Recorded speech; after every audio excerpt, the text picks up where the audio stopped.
Bagi sesetengah orang, sesuatu yang kecil mungkin tidak lagi bernilai. Tetapi kadang-kadang sesuatu yang kecil mampu membawa perubahan yang besar. Ini Khaira, seorang murid yang sering dianggap pelik. Kemana saja dia pergi, dia akan mengutip setiap pensel dia. Ada orang cakap dia menghidap ADHD. Apa tu? ABC aku tahulah.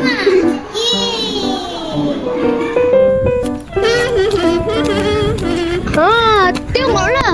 Tengoklah tu. Wah! Wah! La la la la la la. Banyaknya pensel. Na na na na na. Yeay! Apa dibuatnya? Wah, banyaknya pensel. Wih, banyaknya pensel. Yeay! Aku mesti buat sesuatu. Makin pelik ni. Ish, ish, ish.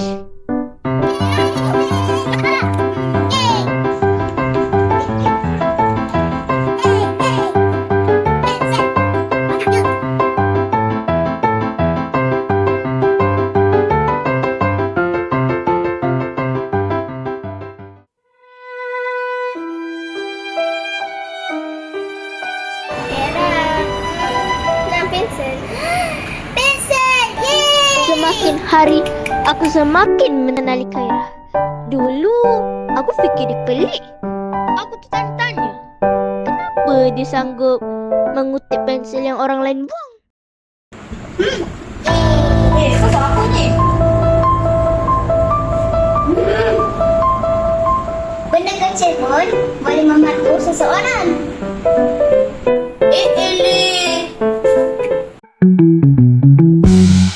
Baik pemurid, sekarang cikgu nak semua keluarkan buku tulis pendidikan kesihatan.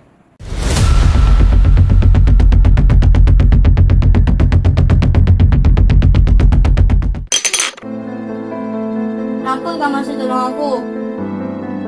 Sebab pensel ni untuk sesiapa yang memerlukan. Kira. Ya.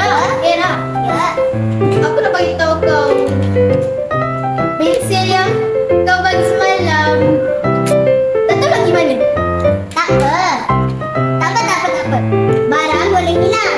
Tapi peluang membantu orang jangan hilang. Yeay, pensel! Ada pensel. Aha! Tu dia!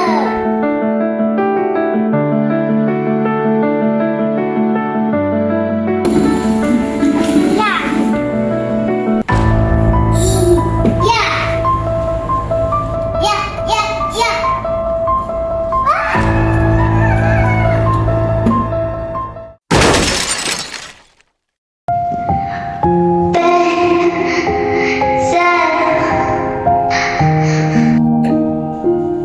Kira?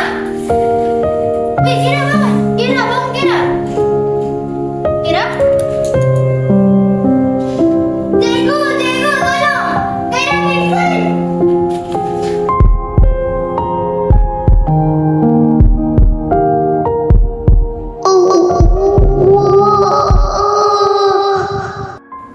Khaira, awak mungkin telah tiada, tetapi nilai kemanusiaan yang awak tinggalkan akan terus hidup.